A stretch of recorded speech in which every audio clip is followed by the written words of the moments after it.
Oi, fucking hell, you bloody shits! Greetings, fellow armchair imagineers. Tiki here, And Blue Dragon 5.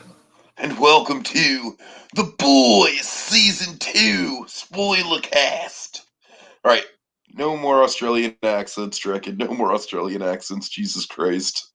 That was a bad Technically, idea. Butcher's supposed to be English, but sure. I, yeah, I think you're right. I think you're right. It's just Carl Urban, I'm pretty sure, is Well, yeah, I'm Australian. just saying the book. Yeah, it doesn't matter. Anyway, so I'm sorry. He Butcher is Australian in my heart, Dragon. well, yeah, sure. I'm just saying, like the funny thing about the boys of the comics, like very UK. It's like very set because Garth Ennis. It's very, it's very English, and like Huey, of course, he's modeled after Simon Pegg in the comic, which is why they Right, got his right, of father in the course. first. So it's such a reverse in this series. So he like the only holdover is the Butcher, which is quite funny. Okay, so Dragon, The Boys, season 2. Dragon, it's mind blowing. One could say, or at least one Get episode it? is. Get it? All right, all right. Seriously, um, so you know me in mixed tones. You know me in shows where it's like you got a little bit of drama, a little bit of comedy, a little bit of shock humor, a little bit of action. How do you think this season went for me, Dragon? How do you? Because you honestly don't know. Yeah, I honestly don't know. I'm going to assume you liked it, but that's a guess. I did. I did. All right, okay. I took a fifty-fifty I shot and think I this won. was. I think this was overall an improvement over season 1. I mean, I still wouldn't call this prestige TV per se, but I don't really think it's trying to be. But right now, I definitely think it's one of the flagship things on Amazon, at least from what I've watched.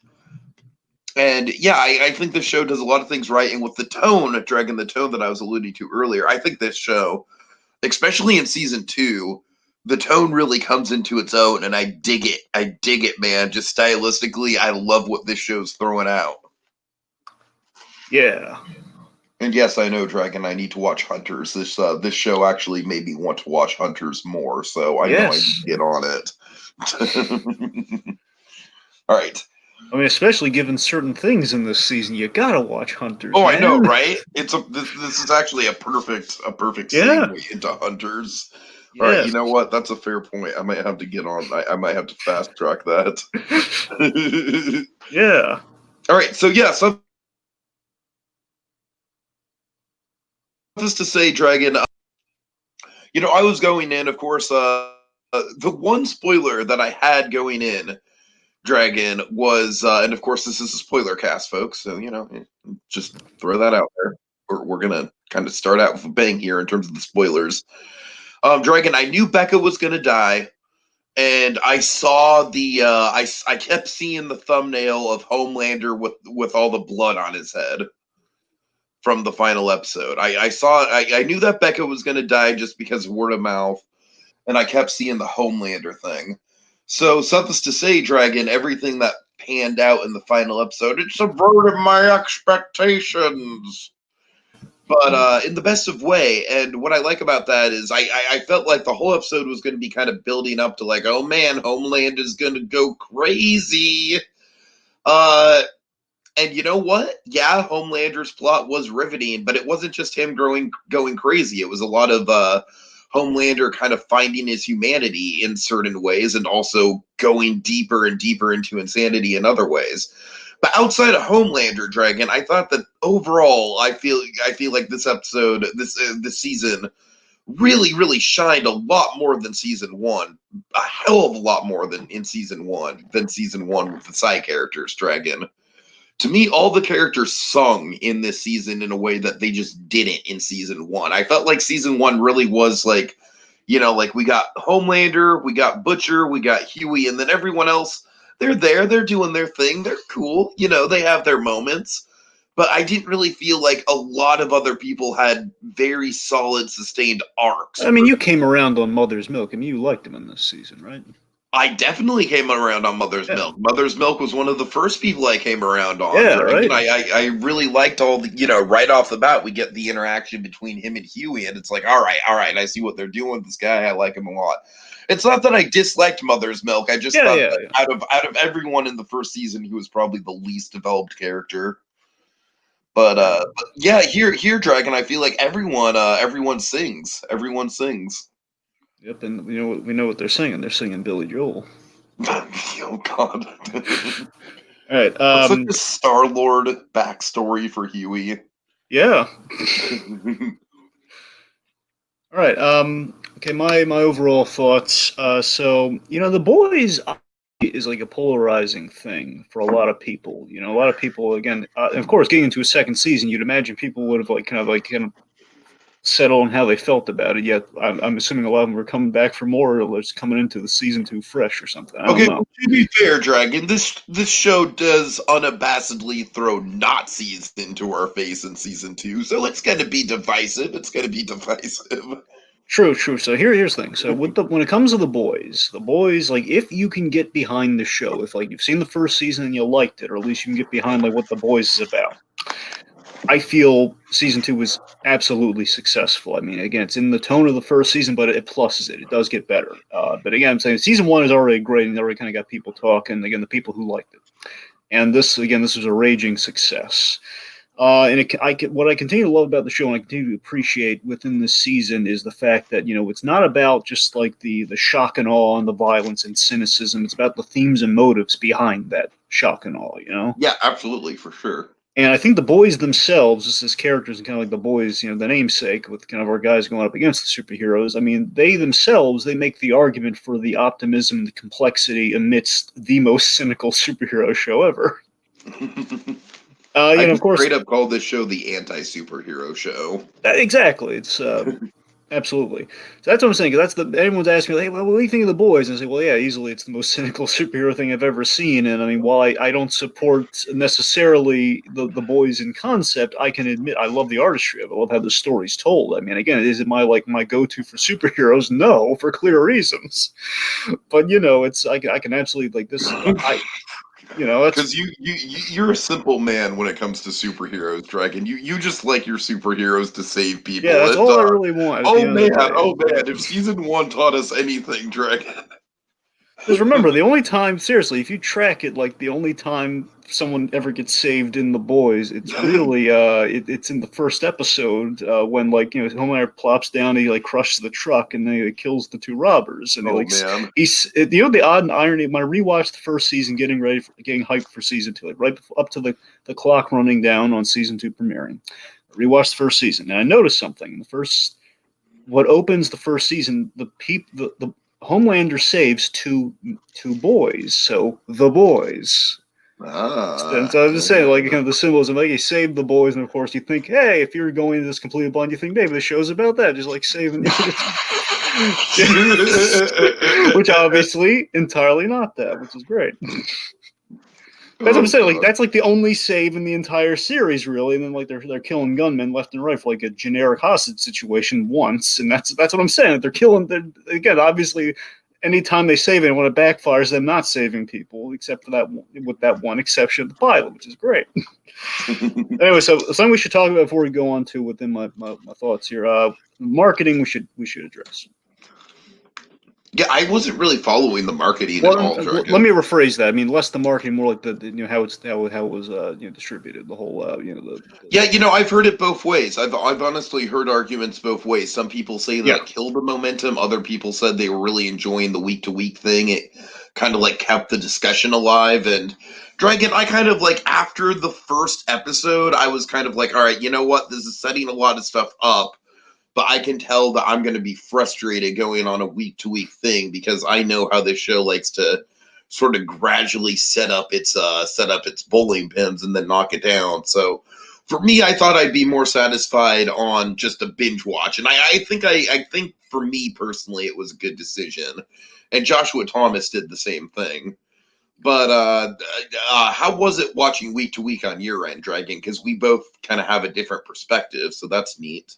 So that's the thing. So marketing on this, just with the whole distribution of like the whole week to week versus just kind of stream it all. Take, of course, first season for the kids who may not know. First season, it was completely bingeable. The whole season was there for you at the jump, as has always been done traditionally. And Amazon thought to change it up. Now, my thought process is that Amazon, they're hedging their bets with the week to week. Because one, we don't have a lot of stuff going on right now, and two, perhaps they got a little sheepish after the tick got canceled. In which, well, you know what, we got to keep the conversation going. And they did stuff that really won me over. Travesty that never should have happened. I know. I mean, the tick was amazing. God, I love that show. I'm never gonna get over that. That was one of the most painful cancellations I've ever gone through. And for the diehard Tick fans, they're having a hard time watching The Boys because it kind of took the place. So the Tick and The Boys are like both Dragon. They clearly went in one total direction for their superhero content on Prime. I gotta tell you, I remember rewatching season 2 of the Tick. I get teary eyed at the ending now because like the Tick and Arthur, they don't know it's the end of the show, but it's like, oh man, they're going off to be Tick and Arthur. It's like, oh, it's so beautiful. I seriously, I feel you. Because again, we finally get a big, kind of iconic Tick moment with that. I was like, oh my god, we got it, and that's like the last we'll ever see of him in that show. It's like it's something kind of beautiful about it. Anyway, but here's the thing that kind of helped the week to week for me. The Inside the Boys thing. I really recommend you check out. That's a lot of fun. I should, yeah. After every episode, week to week, and this kind of helps like the water cooler conversation sort of stuff, where they bring in the actors again, all kind of zoomed and everything. But again, it's not your average it's like, oh man, another Zoom. But no, it's like Aisha Tyler from Archer, Lana from Archer. She's great, really funny. Ross's girlfriend on Friends for that one season. She hosted, and she's really funny, and she talks him up, and they like bits and running. It's a really nice little after. It's what the Talking Dead probably should have been. Yeah. So that's Dragon. I'm a Talking Dead. I have Talking Dead war stories. Trust me, this is a lot better than any of that. I think you get a big old kick out of it. It's pretty funny. Anyway, so that I think was a really good move on their part. And I'm talking they would bring on celebrities that would just have nothing to say, Dragon, just for the sake of like, hey, look, we have Danny Trejo on, and he doesn't follow The Walking Dead at all, but you like Danny Trejo. Yeah, I think I saw Sam Jackson on one of those once or something. Oh God, it was so. Anyways, I'm sorry, I don't want to go down. Okay, my point is, so you got to remember, like they tried to do Talking Bad for Breaking Bad's final season. All right, anyways. All right, so you got to remember, they're not. You got to remember this season of The Boys. It's not as episodic as something like Mando, like Mandalorian. That's episodic, and that really lends itself to the whole week to week thing. And you had an outcry with this, and you got to remember, I think the main reason for the outcry is that there's a lot of hype for season 2 because people really like season 1. Where I think they announced the split way too late, Dragon. Yeah. I think that's one of the things. If they would have just announced the split from the jump, it would have been more palatable. Would have been a lot. I think there would have been a lot less. Like, that's the thing. Everyone loves The Boys, but the one criticism they kept getting, and the thing that kind of poisoned them from the outset a little bit, which is a shame, is the whole distribution thing. Which again, at the end of the day, I don't think was that bad. Honestly, I don't think the splitting up was necessarily that bad. But then again, the timing did harsh in the mellow because I'm so excited for The Boys and I was eager to binge it. But then it's like, I think a lot of people were in your same shoes, Dragon. That's what I'm saying. I ended up because of the Inside the Boys thing. It was more palatable, and I can kind of get into like an event sort of thing. Okay, this week and then this week, and then we're getting closer to now. It's like we're all inching towards the end of the finish line. It's kind of cool. It's kind of like a group effort in a sense. I can get behind that. And also the other thing that helps that, and we'll just jump right into it here, is that knowing there's a season 3 coming, I think helps a lot. Knowing that. We're not just playing it by ear, like, oh god, this might be the end of it. Knowing that they're going to get a season 3, I think helps on all fronts. Absolutely, totally agree. Yeah, in every front. Okay, so all that said, we're gonna go down through the episodes here, folks. We're gonna kind of go over the highlights of the episodes. We're gonna do our own kind of Inside the Boys, as it were, but all spoilers. No celebrities. Yeah, no celebrities at all. So. Dragon, the moment that somebody recognizes me at a Disney park, that's going to be like the best moment of my life. I swear to Christ. Wait a minute. Are you Tiki? You want to be an Imagineer? Okay, next one of these days in the distant future, I'm going to find some way to have like someone or like tip someone like pay him off and say, okay, this guy. I want you to say, oh my God, you're from So You Want to Be an Imagineer. That would imply that you'd actually be in the same location as me, Dragon, and we all know that's never going to happen. So I'll never say never. I mean, again, I might not be there, but I might, I have to do my dirty work for me. You don't know. Oh God, you're a savage man, buddy. Anyway, next time you go with buddies, be suspicious. Okay. Okay, episode 1. Oh, hold on. I also just realized that T is okay. The big ride. What Go are you, ahead. mother's milk? All right, okay. So yeah, episode 1, the big ride. So in Would you want to essence, have that T and H just dangling out there, Dragon? no, but I was willing to make peace with it. That's the difference. Alright. All right. Okay, so you want me to give like a little like the little like one sentence like recap of what happens?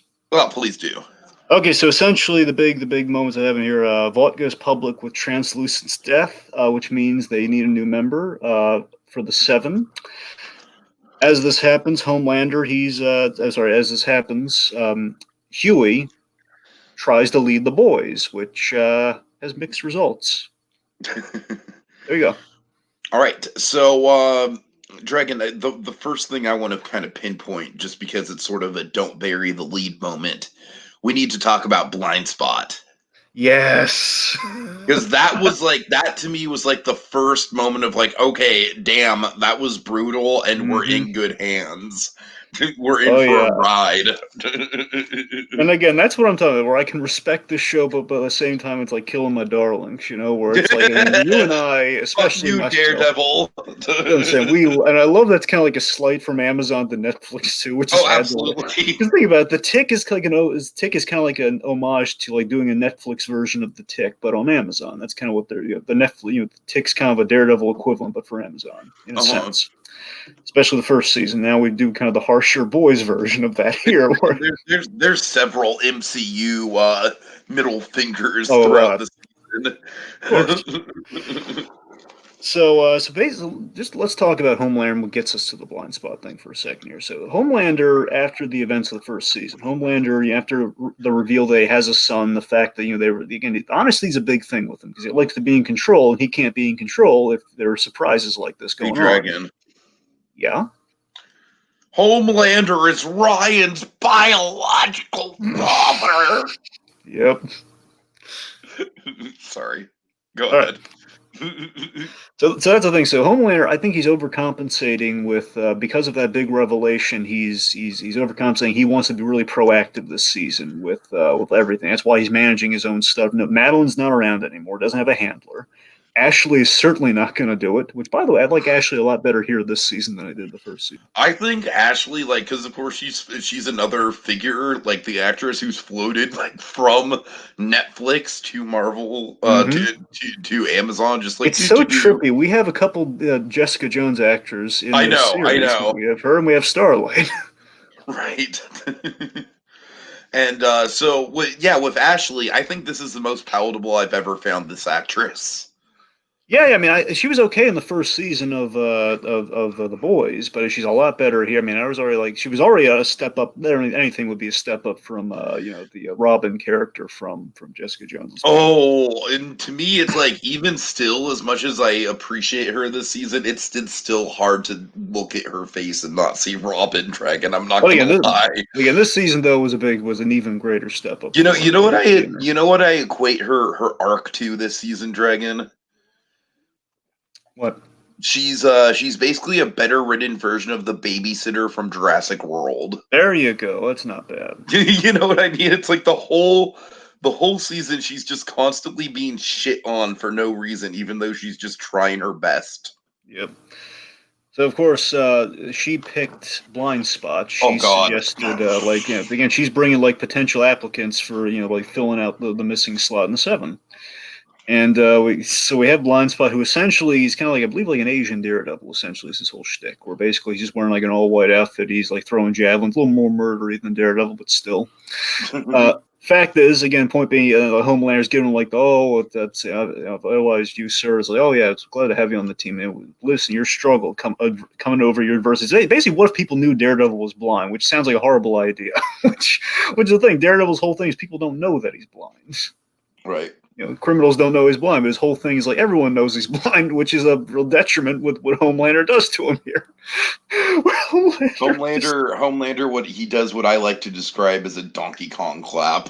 Pretty much, he does kind of he basically with his super Oh god, it's so horrible. He just kind of like he claps the man's ears, which basically is super sensitive hearing, like bam, and he's just bleeding out on the floor through his ears, and it's the most horrific thing. It's like, oh, that really hurts. It's so scary, horrifying, and hurts my daredevil feelings. Seriously though, it's a genius idea because again, it's like Homelander being anti-weakness, and again, not That wanting to would be be caught the up. ultimate way to just completely take down Daredevil Dragon if Kingpin ever got a hold of that information. I know exactly. Yeah, that's the thing too. It's There'd be nothing Matt Murdock could do at that point. And again, it's like it makes the illogical logic of it all is like, yeah, that may if Homelander's like he wants the strong, he doesn't want any weak links in the seven, and he's like he's technically has a point, but it's a sadistic point. Okay, but you know what I love, Dragon? I love how it sets up the Nazis of it all. How so? Well, just think about it. It's like he's like he wants someone who's like pure for the seven. You know Right. what I mean? Like Gotcha. because Nazis weren't just racist; they were also ableist. Very, very Aryan kind of leanings on Homelander. You gotta Yeah, remember, yeah, yeah. he's So I love how like without leaning into any sort of race at all, we're kind of like just sowing the seeds that like Homelander is exclusionary. certainly. Of course, like also they have the focus. That's what I'm saying. He's very proactive. Not only in like the whole thing. No, I picked who gets. We pick the strongest, the strong for the seven. I get to pick them, and then he's like doing the focus as in like saving America versus saving the world, which is very telling. Yes, yes. And of course, so we got to talk about this. It's a runner through the whole season. We got to talk about the breast milk. Oh God. Do we have to? Oh I man, love dude. the runner, and it's going to get even more twisted once we get to it. I love the runner that Homelander again. He's not. It's not just that he's missing Madeline. He's got deep mommy issues. Because again, Madeline, the Elizabeth Shue character, is very much his mother figure. Because again, she Were had a you the child. one that pitched Anthony Starr as like a an adult Norman Bates? No, well, I pitch him as a Reverse Flash, Tiki. Oh, Reverse Flash. Right, right. Well, what do you think of adult Norman Bates? I I didn't think of it until you brought it up, but I mean, it's it's not bad. I think it'd work. I think it'd work. I mean, if you look at him, I mean, sure. I mean, the hair obviously is throwing me off right now, but yeah, you look at it, I could buy it. Yeah. But seriously though, I mean, the whole like this, plus the creep. Anthony Starr is such a great. Anthony Starr and Carl Urban are phenomenal. Everyone's I doing a mean, great job. everyone already was in love with Carl Urban, and it's like it's not surprising that Carl Urban kicks so much ass. But Dragon Anthony Starr is like clearly the breakout hit of this show, and I love it. He is. And again, folks, again, when they're casting that Flash, they're already gonna be ticked off. We don't get a Reverse Flash, but if we're looking for a guy, I found him. Wait, and the thing about the creepy way in which he remember, have you seen how he drinks the bread? Does like the tongue thing, which is so infantile. Yes, I So know, I know. You don't have that's to what I'm. remind me. I know. But seriously, he's drinking milk entirely through the season, which is every, and it's just like, and the Mother's milk, creepiest. one could say. I know, which is oh god, just wait till he interacts with that guy next season. But that's the thing. I love that he's hooked on like it's like he heats up the last of her stuff too, which again is like just literally Oh God, it's creepy on it's like so all many fucking levels. ceremonial. Exactly. So the point being, I just love like the whole mommy issues runner, which definitely blooms once we get introduce other characters, which is my favorite kind of part of the season, which we'll get there. My favorite creepy twisted part of the season. Anyway, let's backtrack. We talked about Homelander. Let's backtrack some other stuff. Okay, let me talk about the other MVP element of the season for me. My favorite element that, of course, a little like Mando, we introduced the great Giancarlo Esposito. I thought Giancarlo was, he was good. He was really good, but his character didn't exactly like blow me away. If anything, I thought his character was a little bit of a red herring. Well, you're not wrong. He's a bit of a red herring, but I mean, one, I think he had some great style, but two, he had some of my favorite scenes in the whole season. In this episode, I think actually. you're just being a little bit of a Breaking Bad fanboy, but all right. No, seriously. I mean, like the show, the scene. Okay, the scene in Stan Edgar's office between him and Homelander. That's what the scene I'm talking about. I love that scene so much. Where he just kind of Homelander terrifies everyone he comes across except Stan Edgar. Yeah, Like we yeah, keep sure. like we build up the whole like he doesn't come to the 99th floor. He's like the only person that like Homelander kind of kowtows to. That he's a little he gets intimidated by, and Stan Edgar puts him in his place.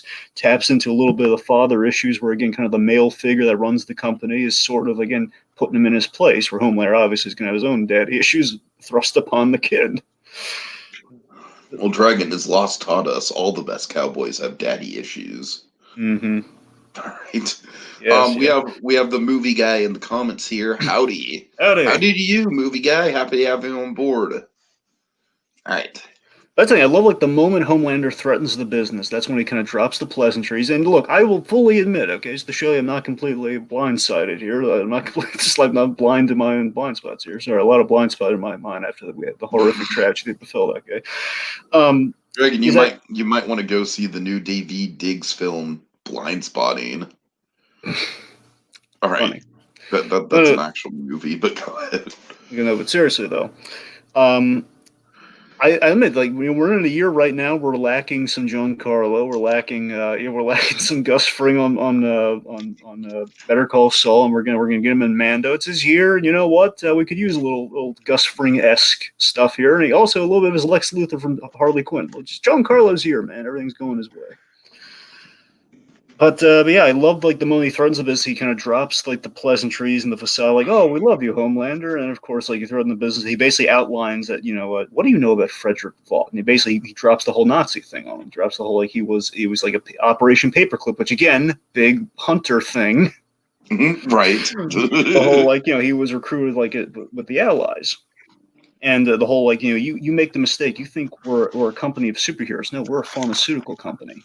It's a great line that defines the season. Then he tells him you should get to the Tech Night Lives premiere. Again, like you basically you're coasting off our coattails right now, little mister. You step in line. Don't you dare threaten me. That's what I'm saying. It's such a great scene. All right, you got a point. You got a point. I get That's you. what I'm saying. Then we have like an artful opening of him doing his little meeting as we see Black Noir kill a lot of people too. So I'm saying I think we use him minimally, we use him effectively. So like remember Black Noir killing the super terrorist?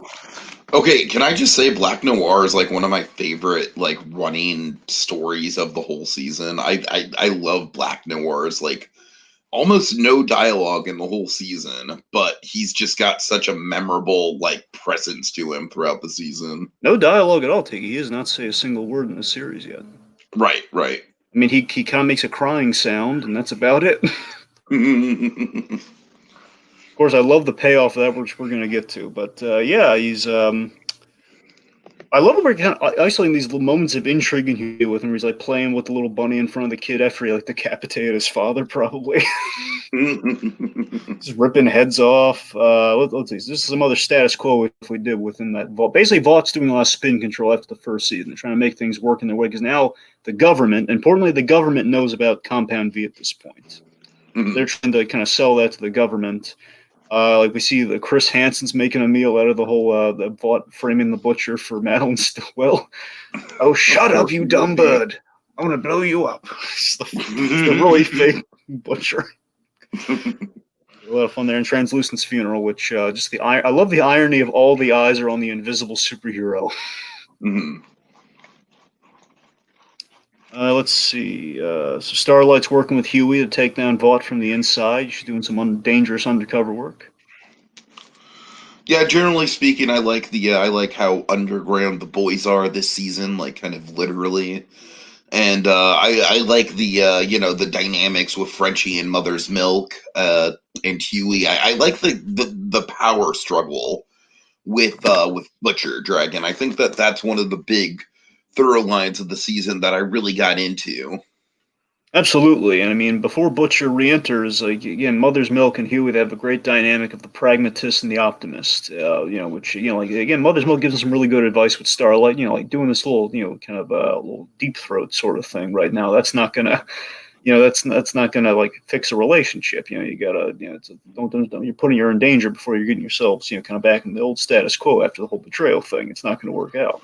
Right. And of course, I love the idea of Huey stepping up as a leader, and again, he's making like the whole I could be Harry Potter or Katniss or Katniss, I could the Harry Potter thing made me laugh. I love that that's his Spice Girls analogy, by the way. Which that's his version of the Spice Girls analogy. So, Well, so Dragon, yeah, we're gonna get another analogy. that we are.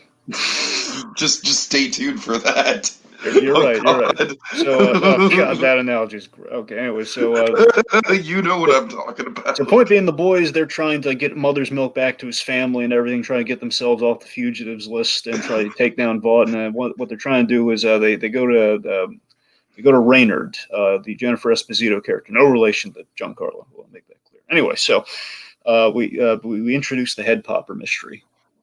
Yeah, oh man.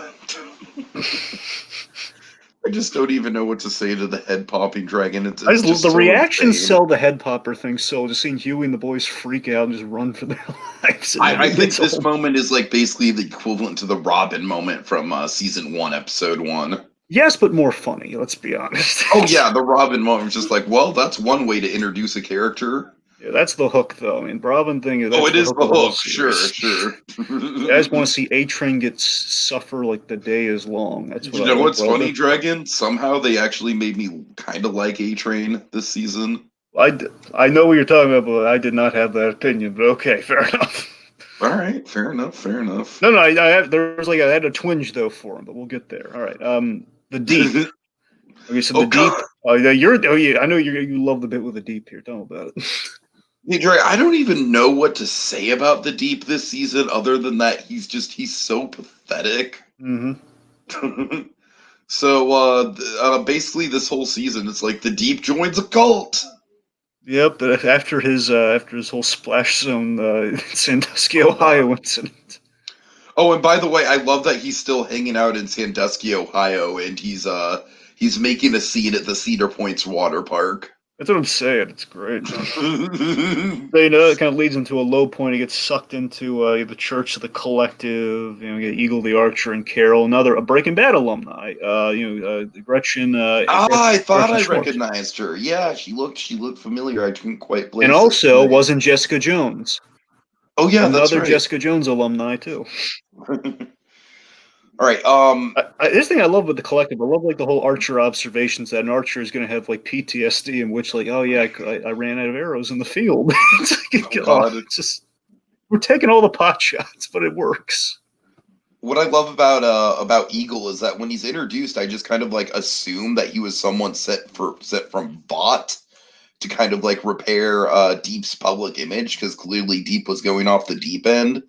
Yeah. Did you get that? Honestly, no. I just thought it was like kind of like a nice like vigilante kind of hero, just kind of reaching out to him. And then, of course, once the minute he stepped into that place, like, oh god, the Fresca thing I was suspicious of, and then like, Oh, the oh god, Fresca. Oh God, Dragon. Fresca is like my favorite Fresca character. is gonna make so much fucking money off this season, Dragon. I'd hope. Well, then again, it's part of a cult. But then at No, least no, we know no, no, no. Any exposure is good exposure, all right? Everyone is going to be talking about Fresca. it'd be really funny if now all the Scientologists drank Frescas. Wouldn't that be hilarious? Like if Tom Cruise just said like, "Hey, you want a Fresca?" Just now and again, just to Oh promote. God, I could just see Tom Cruise's face on a But Deep billboard has like a in Tom LA Cruise highways. commercial later, which is priceless, but we'll get there. The Fresca? No, not with the Fresco. Just he's doing like a Tom. Well, later. No, I know what you're talking about. Oh yeah, you're right though. Like on a Fresco.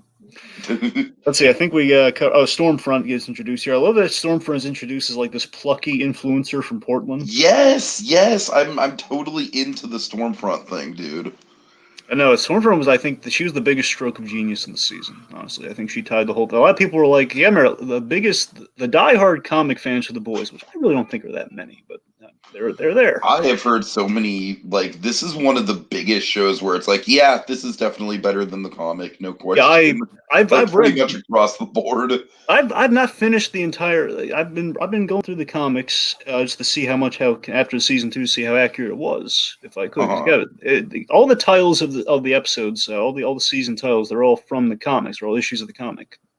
Not full on adaptations, but they're pulling all the names from the comic. I know how that goes, Dragon. I'm 10 years in The Walking Dead, buddy. I know how that goes.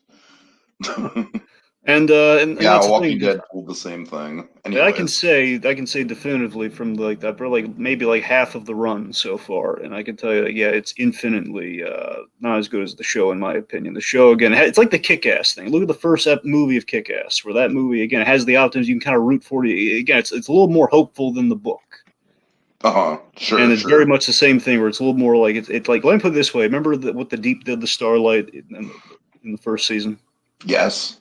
It was done with 3 members of the 7 in the comic. Oh man. That's just a taste of how of how Jesus. okay, just that's the example I'll give you. All right.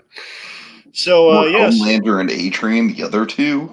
A Train was one. Yeah, it was Homelander, A Train, and I don't know if it was the Deep as the third guy or not. That's the thing. Oh. Might have been Black Noir, which just terrifies me. Oh god, that is terrifying. Anyway, but yeah, the point thing with Stormfront is that in the comic, the big outcry for the season: how dare you make home the Stormfront a girl instead of the yet another beefy Homelander generic type guy. Which again, like it was given what they do with Stormfront, it was an absolutely genius move with all the layers we got from it. Ah, God, Stormfront is, yeah. And what's even more exciting is that I feel like this is definitely one of the rare comic book villains where it's like, we're getting more of this bitch. Yeah. We're not done with her. All right. I think we got it. I think we should move on. Well, the butcher comes Okay. back too, which transitions us. The butcher comes, Daddy's home. I just love how it comes. He re-enters.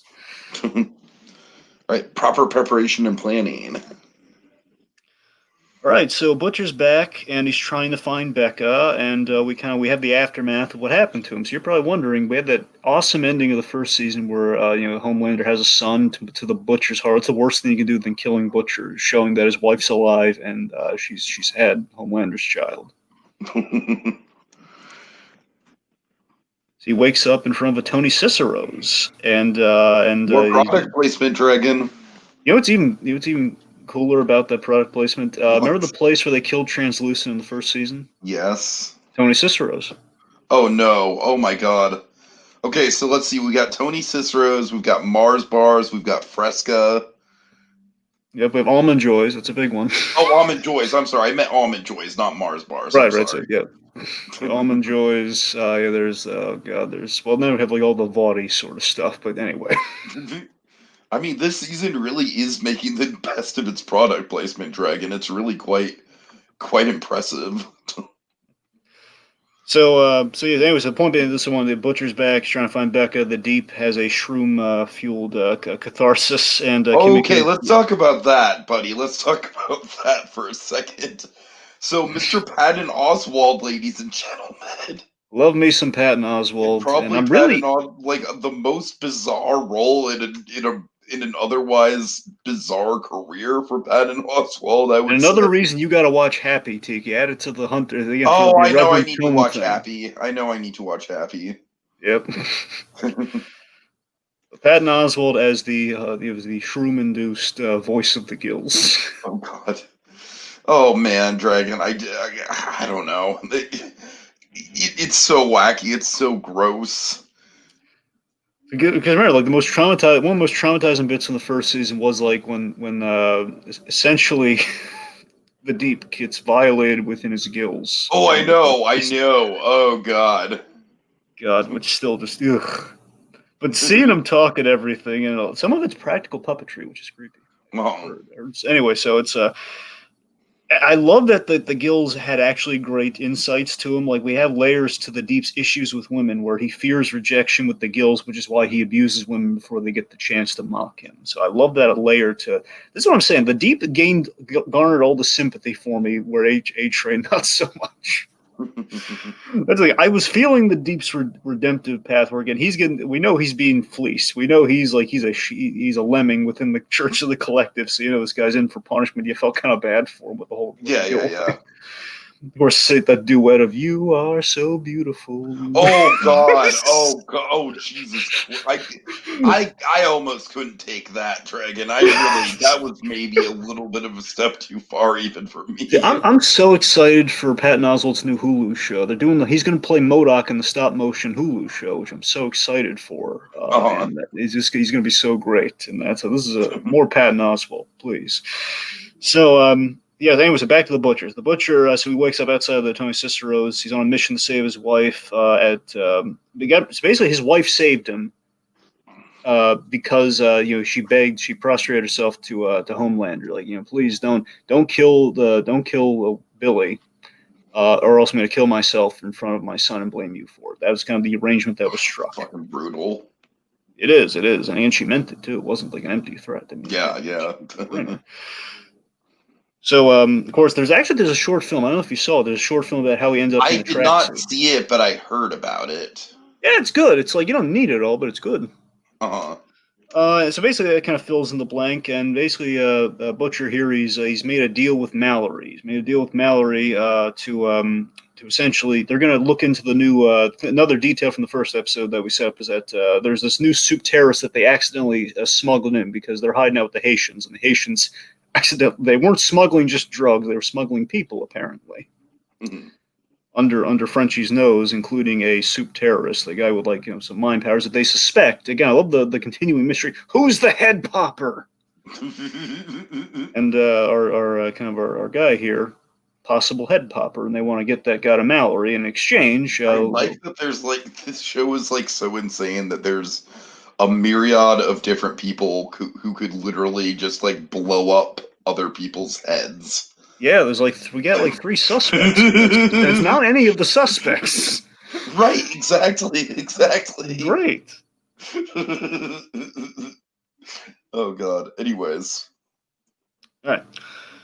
Okay, so the point being, they've struck a deal. We're gonna find the guy, and I get to have Becca, and probably Mother's Milk gets to get home to his family too. So that's kind of the arrangement. All right, so okay, so let's talk about, speaking of families. Let's talk about Homelander trying to have a little family. Did nothing wrong with a little father-son bonding time, right, Dragon? just that's how we dads do. Homelander, Father of the Year, right here. I can't. See, this thing came out after. I wish this came around Father's Day. Really oh my god! If this would have been released on Father's Day somehow. Yeah. Oh god. I mean, we didn't get it with Stranger Things. It's just a shame we couldn't have gotten it here. Yeah, Stranger Things would have been another good one. Yeah. All right, so Homelander. Here's what I like. I like that Homelander is basically exercising his lack of control because essentially Stormfront was hired without his say-so, and of course Stan Edgar did it. Which no, means that's absolutely what he's doing. He's escaping to a world where he has control. That's all. That's what it's about.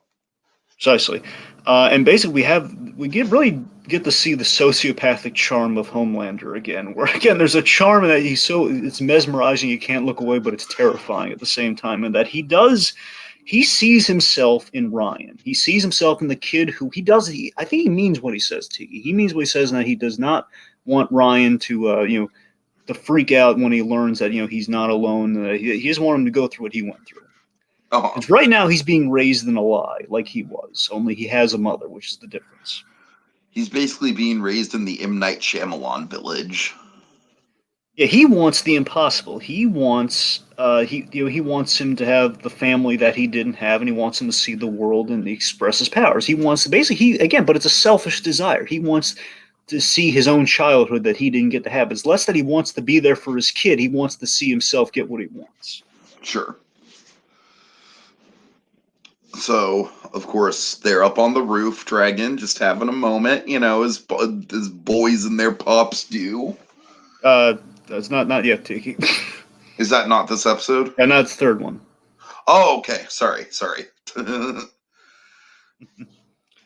But he wants to teach him how to use his powers and everything, but Mom's very much, she's fighting tooth and nail not to have that happen here. And basically he makes the point that, look, when he learns this is all fake and then you lied to him, he's going to despise you, which is a big seed that's going to come to fruition later. Sure. But just to touch on Queen Maeve, to tie things into each other here. Yeah. Queen Maeve and Elena, her girlfriend, they kind of tie into the story that Homelander is dealing with Becca here. So it's all about the fear of Homelander's possessiveness, and we build, and I love how this builds up the menace towards Becca and Ryan, in which a guy hit on me during an award show, and Homelander decapitated the guy. Right, yeah. which again, he's very controlling, very possessive, which again just adds the uphill battle that the Butcher has to go up against. So Maeve, I really like her this season. I think she's a lot more down to earth, a lot more kind of like obviously she's going through a lot of shit and you very relatable shit. We'll get to her as her storyline kind of ramps up. But just generally speaking, she felt a lot more fleshed out, just like most of the other characters. That she did, because she was a little like she had on her own. The plane scene was big for her last season. It was. Yeah, the plane scene was absolutely the highlight for her. Yeah, yeah. Yeah, the plane scene and there was plane scene. She sticks up for Starlight. And there's one thing and I guess like we touched on Elena, and now we really get to fully do the Elena stuff. Sure.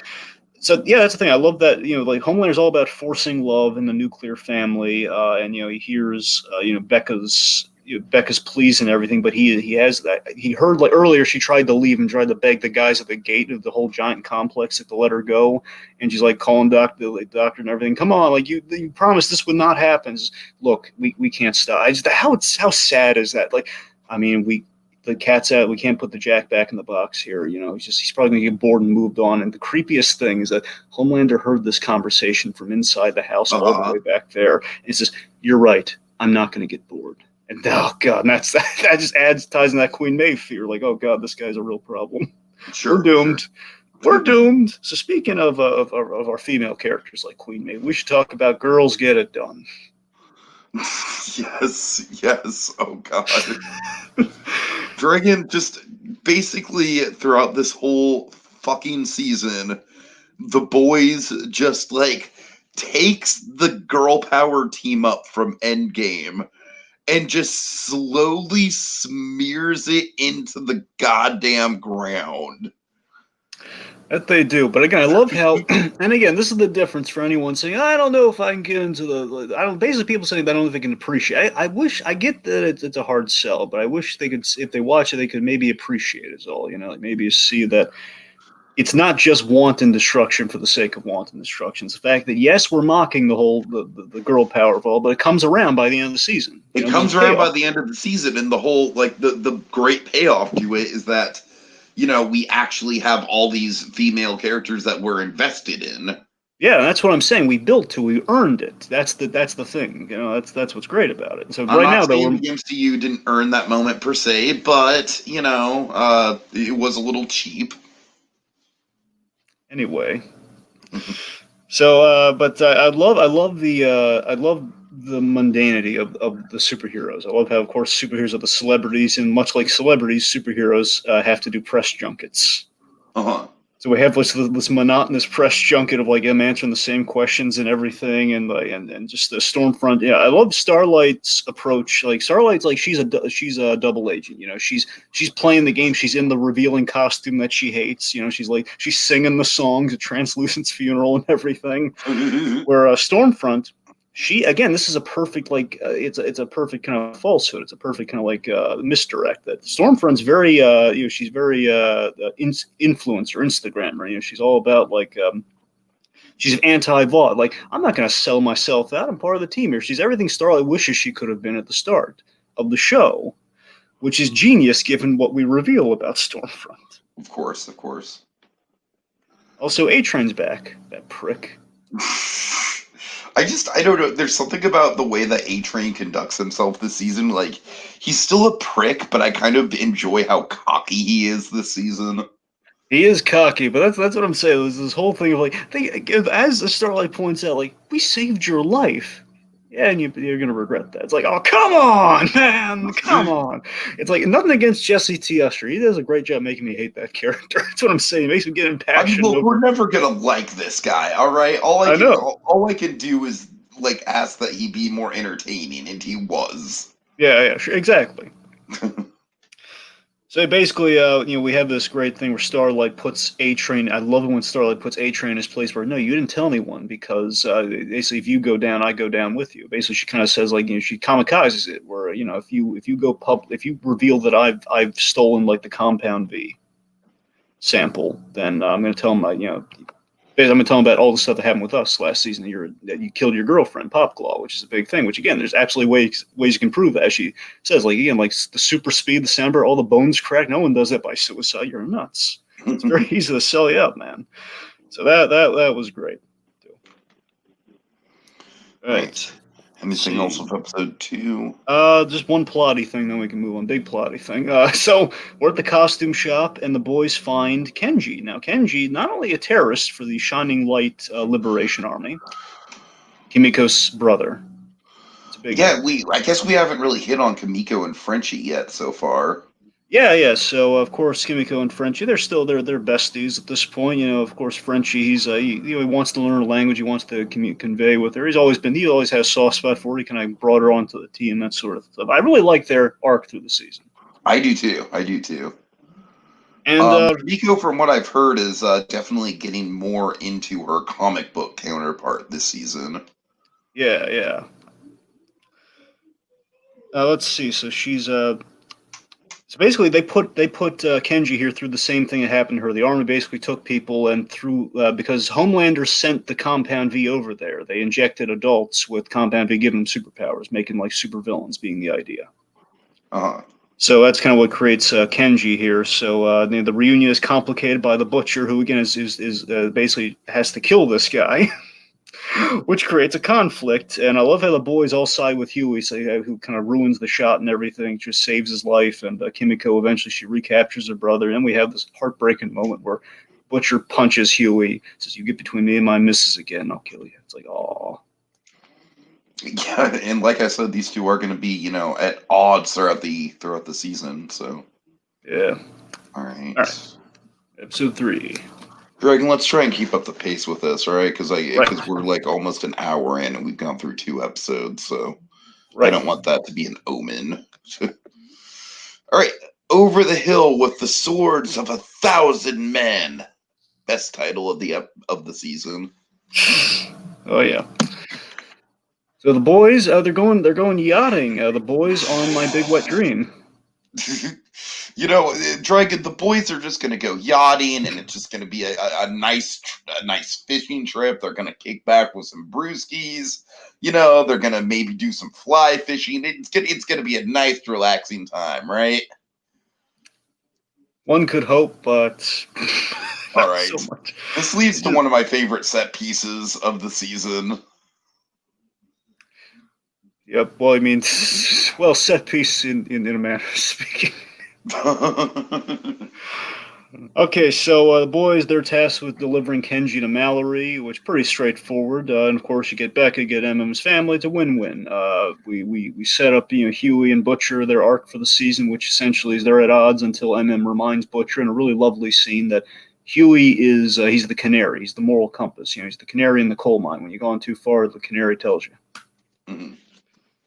Frenchie, he's trying to connect with Kimiko via the sibling language that they develop, because that's why he can't crack. It's not ordinary sign language. It's sign language that's personal between brother and sister. That's why he can't crack it.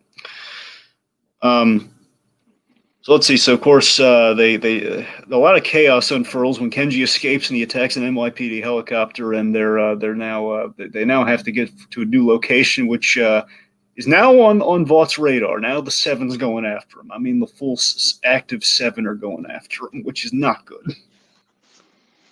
Hold on, is this not the episode where the Deep has his moment? No, this is it. This is the moment where that's what I'm saying. Okay, yeah, because we have to talk about that, Dragon. We have to talk about that's what I'm saying. The 7 shows up, and of course, in tow is the Deep. All right, so oh my god, the Deep riding this fucking whale with like all the shark following him. Lucy's home. Oh god. And then of course, Dragon, oh my god, this moment where the fucking yacht just goes straight through the whale. It's just one of those like great visceral, just like, no way, they're not gonna do it. They're not gonna do it. They fucking did it. Ah, god, that's I nasty. love this running gag that the Deep has incredibly bad luck with the sea creatures he does things with. Where Right. again, that poor dolphin got it, the lobster buddy got it. Now, now Lucy the whale, and not just Lucy the whale. I mean, I don't know. Horrifying fucking animal death, Dragon. I assume you know this from like the X-ray feature or something on the Amazon or something. But remember on the inside, the boys thing, they talked about this. This whale was practical. Yeah, I'm not surprised because it looked practical. It's like a 56-foot practical whale corpse. Oh man, it's like a fucking Jabba the Hutt. I mean, they enhance some of the stuff on the inside, like for like make the heartbeat look even creepier. But that's not. I mean, that stuff's moving as a puppet on the inside, like Oh Jabba. Yeah. God. So it like the Sarlacc pit, I guess. So, it's like, I just you feel again. I keep feeling a swell of pity for the Deep when moments like this happens, and I just see shell shocked by. But also, again, he's trying to make an apology to Star. Bear in mind, it's a brainwashed apology by the collective, but still. No, I love how awkward the Deep's interactions with all of the seven are. It's like he shows up and they're all just like, "Oh, hey, look, it's the friend that we disowned. Oh, what's up, buddy?" Yep, yep. And of course, Homelander, it says I'm really. I love how Homelander's trying to be on the deep side, but then he says, hey, cover, after the big Gill moment of last Oh, episode. the Hey, cover your gill thing. Yeah, yeah, that's what I'm yeah. saying. I felt sympathy for him versus A Train in that moment. Oh, poor Deep. Oh, All right, let's see. Okay, so Homelander, do you want to keep going with the tunnel stuff or do you want to backtrack a little? I mean, we can. It's up to you. I just kind of want to chug along as fast as we I can. know, I know. I say we have to talk about the whole. This is the big thing you want to talk about last episode. The Homelander and Ryan thing, the roof thing. Yes, yes, yes. Right. Well, Dragon. All I can say is like Father of the Year right here, ladies and gentlemen. I love like, oh, you called me dad. You I don't know called if I me can do this. dad. They shoves him. Just perfect. Dragon, that's what I'm talking about with like Anthony Starr kind of like giving me like the Perkins of it all, you know? Just like kind of like how he can be so warm but also cold at the same time. Absolutely. I love that Ryan is defending his mother there, like he shoves Homelander. And you gotta remember, this is a natural born. This is not a kid injected with Compound V. He's a natural born soup, which has never happened before. So this kid does have an advantage over Homelander. He can go toe to toe with the old man. Uh, So he's defending his mother, which of course is going to be big in the finale. Homelander feels no remorse for what he's done. He just feels pride. Oh, my son used his powers to threaten to kill me. It's adorable. I'm proud of my boy. That he is. That he is. Starlight exposes Compound V to the world. That's major. It's a major win for them. I love how I Mother's Milk love is how like, this set the new status quo that the series just kind of runs with for the next 5 episodes. yeah. We use some more Billy Joel, but again, that's kind of part of the course. Let's see. We pitched the Dawn of the Seven movie with one of our favorites. Tell me you recognize this guy, Tiki, the director. Oh, tell me, tell me, tell me. PJ Byrne. It's Bolin. Oh, it's Bolin? Well, no, I didn't. I Bolin. did. I wouldn't have recognized the voice actor for Bolin. I Unless you mean, have blind. that's cool. I literally don't know what the voice actor for Bolin looks like. Oh, sure. I'm just saying if maybe the sound. I guess you have blind spots here, and I don't know. Anyway, so I'd say PJ Byrne doing a lot of great, pitching comedy here, and of course Stormfront has notes. It's again the novelty of the superheroes starring in their own films as like promotional biopics is just a genius idea. A lot of fun there. Okay, so the tunnel showdown happens. Butcher sacrifices his goal to save Huey, which is great. And then a big thing for Kimiko happens. Yeah, yeah. Well, first of all, I love the Homelander putting Starlight in the position of killing Huey. That's a very tense moment right there. Oh yeah, And then yeah, just oh my god, this whole ending fight scene with Stormfront, where I love how it's framed, where Stormfront is really the one that's causing most of the damage, but on the outset it looks like it's the other person. yeah. My favorite detail is that when Stormfront's doing her very destructive pursuit of Kenji, she kills black families along the way. It's like it's so twisted. Oh She's god, you're right. Oh my god. remember she's like they're like I guess they're in like a certain part of town or something because again like she like the first she kills black like we see a whole family of black people that she kills given what we learn about her it makes perfect sense and it's terrifying. Oh, I'm just thinning the hurt a little bit. Don't mind me. Yep, and she's and again complete all collateral damage but not accidental at all. She kills Kimiko's brother and Kimiko just feels helpless and now she has a grudge against Stormfront which is going to pay off gloriously by the end of things. And Vought just spins it that Stillwell was responsible for Compound V. We're just rolling with it though. And Black Noir's crying about it, which is very fascinating. Okay. All right, episode 4. All right. Nothing like it in the world. It's our road trip episode. A lot of fun. I like Mother's Milk just putting Huey and Starlight in their place. Hey, Yep. hey, I am not your chaperone. This is not the high school prom. Yeah, so there's a mother's milk though. We got to talk about him. He's I think the big theme of this episode, we explore OCD in many ways in this episode, obsessive compulsive disorder. It's I love that it's the connecting theme of control between Mother's Milk and Homelander. Oddly enough, Mhm. with the whole like runner of him having to control everything. He's controlling his own, uh, he's controlling his own guilt over Mal with the really creepy cabin stuff, the shame cabin I like to call it. Oh, Jesus Christ. Yeah, can we talk about that cabin? Oh, God. So that's the thing. So he's guilty over killing Madeline because that was like the only again that was the old status quo that he liked before he had like a son and he had like everyone like going up against him and everything. And now he has what is it? What is he? How's what's going on at this cabin, Tiki? Okay, well, you know what I like about this cabin scene, Dragon, is that, like, there's at least three possibilities with it. When, like, I love how Homelander is ahead of the audience when the scene starts. Because it's like, we don't know if Homelander's just going crazy and this is like a Hannah Baker ghost or something like that. We don't know if, oh my God, Madeline's actually alive. Yeah. Or the alternative, which is that it's a shapeshifter, which is actually what's going on.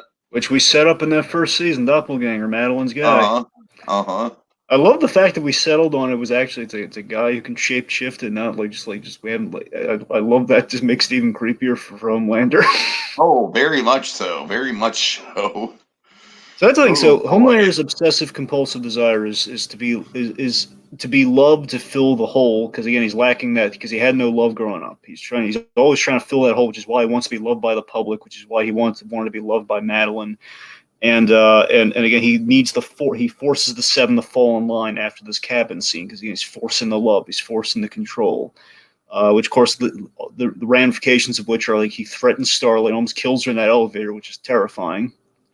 Like, am I lying? No, you're not lying. You know she's not lying. Let's see. He Dragon, what cans can I A say Train. about like Captain America type? What can I say about Captain America type characters in elevators? It just always leads to tense situations. That it does. That it does. Always take the stairs when you're in vaudeville. Right? When you're around Captain America type people. Sure. Let's see. He cans A Train because again he saw the weakness. Our A Train has a heart condition. He's in withdrawal and everything. He almost died because he shot up like a junkie. And he outs Maeve, which is really harsh, man. He's outed her on national Okay, TV. what I love about this is that it's very much on brand with him, where it's like he's Yeah, doing it like, he's doing it seemingly in the media's perspective. It's like, oh, look at Homelander. He's just giving her the push that she needed. yeah, and of course he keeps spinning it like he's doing this for like you're a proud lesbian. I want you to find someone and be happy, which obviously he doesn't. He's just really jealous. Yeah. Just of course he confronts Stormfront, which doesn't get quite as steamy as it does later, but he's giving her the business. We have Stormfront's scary political ideology too in that scene too, where she's saying, "Hey, you don't need everyone to love you. You have fans right now. I have like 5 million pissed off soldiers at my disposal," which is just horrifying and too topical to to say. Yeah, she's No, not bringing race into it just yet, but we're not getting yet. there. We're getting there. We are. Speaking of which, let's backtrack to that point. So, amidst our road trip, we have some good stuff. We have the bonding of Starlight and Mother's Milk over the whole the donut, the Dunkin' Donuts and the free samples, the ice cream free samples. I thought was such a lovely Oh, conversation. that conversation alone just kind of like brought Mother's Milk's character out to life in a vivid way, I thought. We got so many great layers to him because we got the idea that his father kind of passed on the OCD to him, but he's always tapping on the typewriter and waking him up in the whole free sample thing. It's like a little bit of that. And Mother's Milk is all Purelled up, which of course now he's the smartest one amongst us. But and later I on, of will course, bathe in Purell. I mean, after that, how was he? The Emperor, he was laying down with Huey because Huey was panicking in the whale. And he was just kind of sitting there. I love that. That was a big gesture. Now we know this about him. He was laying in that whale with him. Yeah, absolutely, Yeah. absolutely. So yeah, anyways, biggest thing with Mother's Milk we learn about his father, where we have this poor woman, who they're going to try to get a lead on Liberty. Liberty's kind of their big lead, like the hero who ties in the bad stuff going on with Compound B. Mhm. And Mother's Milk kind of gets his foot in the door, telling her about his father, and basically his father was an honest lawyer who went after Vought, and essentially we don't know if Vought killed him or not, but he died at 50 over his typewriter, which was either the obsessive compulsive nature to go after Vought killed him, or Vought manufactured this, which he inherited his father's struggle, which really beautiful stuff, an excellent scene for him, and of course moves her tremendously, and, gets inside. All right, and that leads to the terrifying footage of Oh just God, yeah, the flashback. yeah, the just Liberty just killing the black man in cold blood. Like, I'm killing you because you are black, and I am a hero because of it. I mean, Literally beats a confession out of him to the death. she doesn't say it like quite in those terms, but it's blunt enough. Yeah, I mean it's more harsh than we're phrasing it, folks. That's the point. It's like Well, yeah, I don't want to phrase it like she phrases course. it for obvious reasons. Exactly. All right. So the big takeaway, the really big takeaway as well is that the woman IDs this. She remembers it was so traumatizing. She remembers that Liberty is still around, and Liberty is just gone by a different name, and that's Stormfront. Like, my God, because remember she called like you yellow SOB to Kenji. So that was already like, tipping off like she's a little racist. Something going on here. And I kind of knew that going into the whole Nazi roots of the character. I was wondering if they're going to I spell it. also I didn't know the Nazi thing, but I definitely knew she was like racist. I I didn't know knew how that far they were going to much. go with it. That's the Oh, thing. But yeah, my God, that was, of course, like, now we know Stormfront is Liberty, which is a kind of a big kryptonite for Vought, possibly. uh-huh. Okay, let's see. Butcher and Becca, they get together. He finds Becca. They reunite. A lot of love connections this episode, because those two crazy kids are getting together. Huey and Starlight, they're reuniting. They're getting together, bonding over candy bars and almond joys and such. You know? Yeah, Yeah. but doesn't really go so well with Butcher though. It doesn't, because she won't go with him, because she knows that he's not going to accept the soup kid. I Not going can't to happen. imagine that paying off later, Dragon. Of course, we have the whole with the love connection thing, Deep's framing device if he's finding a wife for his comeback. God. Yeah. The Frenchie oversteps with Kimiko, which is, he kind of goes for the kiss, does not go well. Let's move on. All right. Episode 5. We gotta go now. All right, so this is a nice bottle episode for the most part here. At least, like, kind of like our A plot's kind of a bottle episode. Butcher, he's in a downward spiral. He visits home before he goes to Argentina. He visits his Aunt Judy. And a lot of chaos goes on at Aunt Judy's house, because Black Noir has traced the Butcher to his Aunt Judy's house, This is the along with episode that kind of made me fall in love with Black Noir, because they really treat Black Noir as like a horror movie villain. Okay, so here's my analogy for Black Noir. Black Noir is Jason Voorhees crossed with the Winter Soldier. That's who Black Noir is. I could see that. I could see that. Yeah. Again, a lot of physical acting, just like Jason, but it's like, oh God, he's very effective. He's the tactical Jason. All right, And then of but yeah, course, Butcher. He's growing a heart, Dragon. he is, and again, I love the layer about Butcher had a brother, and the brother is very reminiscent of Huey, which is why he's always had a soft spot for the kid. I love this whole Lenny thing. Oh.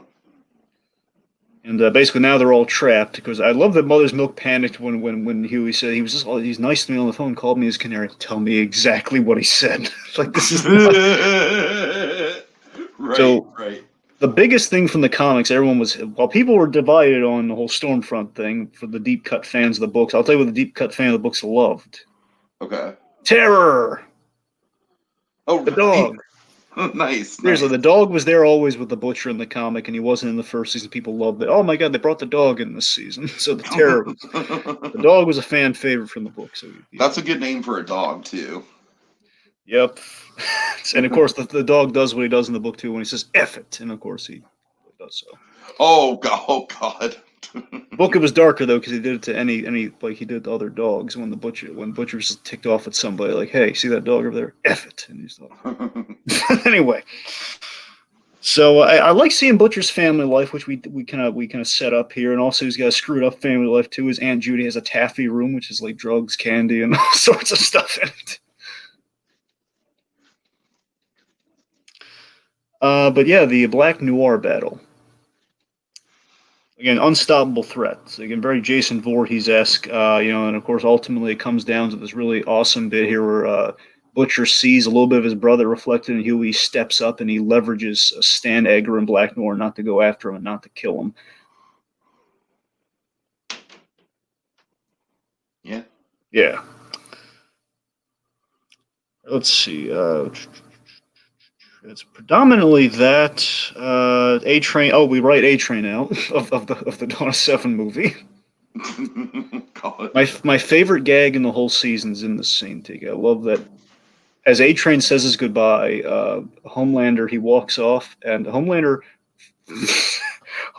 not wearing his full costume. He's just wearing like pants. It's like every other nowhere else in this entire series has just not worn the full outfit yet. Just doesn't care. He's randomly for this one scene, just to show that he doesn't care. He's not wearing pants. It's like a movie. What if it's not shot full frame? Like he wouldn't need pants. He wouldn't need the full outfit. It's hysterical. The Deep does his Tom Cruise ad for the Collective. Kimiko's ripping faces off as she tends to do. Yeah. And Homelander, big thing with Homelander. We can move on. Homelander is down 9 points because of some very bad collateral damage footage overseas. Oh, right, yeah. Lasers a guy and hits an innocent bystander. Now, look, in Homelander's very minimal defense, why is that guy just standing back there? There's all sorts of don't stand behind the two guys fighting. I'm just gonna say that, but true is. Homelander's not. It's far from the most horrific shit they could have gotten Homelander for. We'll say that much. True. And Homelander, he makes things worse with his really bad apology to the masses. Oh, God. We have that great little heat vision foreshadow where he gets really ticked off at the soldier saying, you're not one of us. And, of course, he lasers the entire crowd. It's kind of the equivalent to Up's, like, well, that's not going to work. The more murdery version of that, yes. And who does Homelander turn to amidst all this? He turns to Stormfront, surprisingly. Yes, and this leads to she helps him with the PR crisis. Like basically, her big get out of jail free card is she's all about the memes. She's all about them memes, Tiki. I mean, who isn't these days, Dragon? So basically, she uses memes, and I love like the whole conspiracy memes. Like you circle, she's doing the circles, man. I love that. They're all PR. We all hate the circles. In details you didn't notice in the third The Boys season 2 trailer. I love number 1. I love all the ultra right things that we're doing with her though, which is just really creepy. And it's like the real world details that scare you. The fact that deep fakes and everything, like questioning everything. It's scary because people buy them in real life. So of course, this wins over major points, and they have a soup sex scene. Oh God, Dragon, this is just ridiculous. A lot of S&M kind of power usage going on there. And, of course, the biggest foreshadow, him lasering her breast, which, of course, leads to the big, again, like, you can't break me, which, of course, Homelander can't break her. But if someone else with heat vision were to, I don't know. Okay, episode 6. I'm just surprised that in all of that we didn't have a gag where they broke the bed. Well, they broke everything else. I know. All right, episode 6. The bloody door's off. So we're going to Sage Grove, man, which is kind of like the most screwed up version of Arkham you ever saw. Oh yes, and this is one of my favorite episodes of the season. Yeah, take the lead. Well, of course we have we have the siege on the asylum itself, where all hell breaks loose. The bloody door is off, and we have Lamplighter, Dragon. Let's talk about Lamplighter. Oh, you recognize Lamplighter, right? Oh God, you keep on doing this to me. No, I don't. I'm sorry. All right, I thought maybe the X-ray thing helped you. I don't know. Anyway, so Lamplighter, Sean Ashmore. So Iceman from the X-Men plays essentially an evil version of his brother Pyro. I mean, Dragon, do you know when the last time I watched a fucking X-Men movie was? All right. I took a shot. All right, I took I'm sorry. I'm sorry. It's a very ironic thing people have been talking about too. It's Iceman. All right. I'm sorry. I'm sorry. Anyway, so the point being, big thing, Lamplighter, name that rings true because Lamplighter killed Mallory's grandchildren, which we talked up in the first season. Now we're going to meet the culprit. Yeah, not only that, but he plays into Frenchie's backstory, which I gotta say, I really, really like the way that Frenchie's backstory kind of connects to his whole character. It makes sense that he has the protective streak for Kamiko. That's all explained. I love the structuring of that too, where we have we intermittently show what happened that led up to the big tragedy, but we don't show the tragedy, which is the classy version versus the comic, which would probably show you they did show the burning bodies in the comic. Not surprised. Yeah. But it's I love how he tortured himself. I love how the boys are saying, "Well, why didn't you tell us? Would have cut you so much slack." Maybe I didn't want to be cut slack. Love that. That line fucking resonates with me, bro. Yep. Very much so. I know exactly what that is like. I know I like that feeling is yeah. So as far as we know, at Sage's Grove, they're essentially doing the whole Kimiko thing, where they're injecting adults with serum and they're trying to cultivate superheroes for more vault superheroes, but at an adult age. It's essentially what they're trying to do, trying to speed up the process. We can't wait for babies with laser vision. We got to do it now, darn it. Yeah, it's so twisted, everything. Oh God. Oh, you know what I'm thinking of, Dragon, right?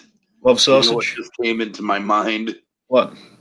Yes, the sausage. Yeah, we got to talk about love sausage. And this is another thing. People loved love sausage in this season. Oh, I don't.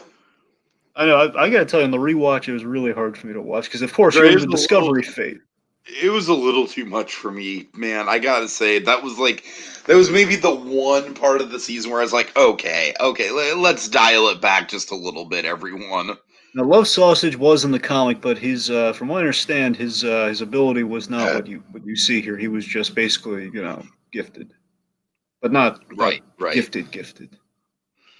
Oh man. The point being, yeah. So the fact that everyone, I just love. There's this great story about the actor who plays Mother's Milk, just reaction to reading, and all the actors like, "Oh, did you read the script yet? Yeah, dude, here's what happens." He's like, "No, I can't happen." Of course, like, what's Kripke's problem? The showrunner. What's his problem with me? Why is it doing this to me? Why am I being strangled by this thing? And of course, everyone loves that scene. I'm creeped out by it, mind you. Still, I'm right there with you, buddy. Yeah. I'm just saying they really went for it is the point. Okay, so let's see. A big thing. I love these little road trip kind of pairings here. So I love that now Butcher, Huey, and Starlight. This is the triangle I've been waiting for this whole season. Because last season it was a big kind of downer, him creating a rift in the relationship. Now it's really fascinating to see Butcher and Starlight get together. One of my favorite beats in the whole season is when Butcher gives her the look and she calls her out on it. Don't give me that look of silent respect bullshit. And I love that it's not like a petty. It could have very easily been petty, right? It could have been like, "Oh man, Starlight just can't cut anyone a break." It would have been blah blah blah. But no, it's not that at all. It's like she's very justified in what she said. We killed Randy Disher from Monk. Darn it. She feels again. That was a brave choice that she accidentally kills that guy. Right. But again, he pulled a gun. He did something stupid. He couldn't just, I love how she's just really, I would have felt bad about it, but he pulled a gun. I don't know what to tell you. But yeah, I love this whole she and Butcher there's a chemistry that develops, and they kind of see each other in the other reluctantly, and they had that hospital scene where he's too good for either of us. Really nice bonding stuff. Very good. Okay, Maeve. Queen Maeve's got the GoPro footage from the plane. Yes, I love seeing this come back, and the reaction from Elena is very realistic. Oh yeah. Deep recruits A-Train for the collective. When he pulled out that Fresca and A-Train went with it, I was laughing my head off Sucker. Yeah. Yeah, the Fresca cycle continues, mother. Okay. All right, of course, we had a lot of chaos going on in Sage's Grove too, which we had another suspect, Cindy. We thought might be the head popper. Oh God, she is just. I mean, you want to talk about framing a character like a horror movie villain, Dragon? Jesus. She's like Carrie, man. Again, already covered. We have a Jason-esque figure. We have a Carrie-esque figure with Cindy here. I mean, legitimately scary shit going on. So speaking of scary stuff, I want to talk about one of my favorite things in the season. Yeah. Homelander and Stormfront. So they got together. Now we can talk about them being a couple. So it's such a twisted and fascinating relationship. Because one, we have the opening. I think the cold open of the episode maybe where they have like they're having not the cold open after the Golden Girls cold open. It's so like they're having sex via the dead mugger. Uh-huh. You know, like oh God, it's just the whole. Again, they don't save anyone. They don't really stop any criminals. They kill criminals just by sheer accident, apparently. But I mean, I love the flower gesture was my favorite bit in the season. Where Homelander, after all that, he had a very genuine, like it wasn't like more sex or anything. It was like a little bouquet of heart shaped flowers. Like, thanks for the great day. It's like, oh my God, it's so he's a twinge of humanity from Homelander. But he's so impatient, and with something out of his control, he burns the whole trailer down. Mm-hmm. Then leads that Nazi reveal, and this idea that Homelander, what makes this an extra layer of sick and wrong to the Stormfront is that she's a mommy, adds to the mommy issues. Yes. She was oh married. God. Yes. Absolutely. Absolutely. This is the ultimate mommy issues thing, Teak, which is why I love this. That I'm so fascinated by his relationship. Is the fact that Stormfront I was feel married like to Frederick. as soon as she revealed that she's like 100 years old, like a Homelander was just like, "Ooh, hello." Oh God. Think about it. Again, she was married to Frederick Vaught, My interest just went from an 8 to a 10. the guy who created the Compound V, which births Homelander and kind of is the author for all his loneliness and everything. She was married to that guy. There, ergo, she's kind of the mother of Compound V. She was the first successful test subject. God. Oh Christ. You see what I mean? How genius is Oh. that for the whole mommy issues thing with Homelander? It's so creepy, but it's genius. I hear ya. I don't like it, but I hear ya. No, I know. And of course, then it gets even better with the whole Nazism thing. I know it sounds out of context. It sounds terrible. Let's go with it. You know what makes things better, Dragon? I'm not going to say it. Right. But you know what I'm getting at. Fresca. Okay. So, no, but seriously, the whole thing, again, he's the Aryan ideal for her. It's like, again, you and I, it's not just the fact, it's like, one, you're kind of the Aryan I poster feel like child. that's one of the that is one of the running jokes of this show is that Homelander looks like a Nazi motherfucker through and through. Mm-hmm. It's that, again, they're both, they forge a relationship on honesty, which, as we know from Daredevil, is a big thing. Forge a relationship on honesty going forward. They have a mutual loneliness. Again, she's 100 years old. Her granddaughter. Again, she said that her granddaughter is, her That grandmother. was a chilling moment right there with the photo. Did the photo get you as much as it It got? did, because we set up in conversation, like when she's talking to Starlight's mother earlier in that whole thing. That her grandmother was Adele, and it was her daughter, her granddaughter, but well, not just her daughter. It was creepy. Yeah, it was chilling. But again, you feel a little bit of sympathy for that. She's getting kind of lonely after all, but of course she's a horrible person, so it kind of evens itself out. Yeah, you're kind of just like, all right, fuck off, but you know.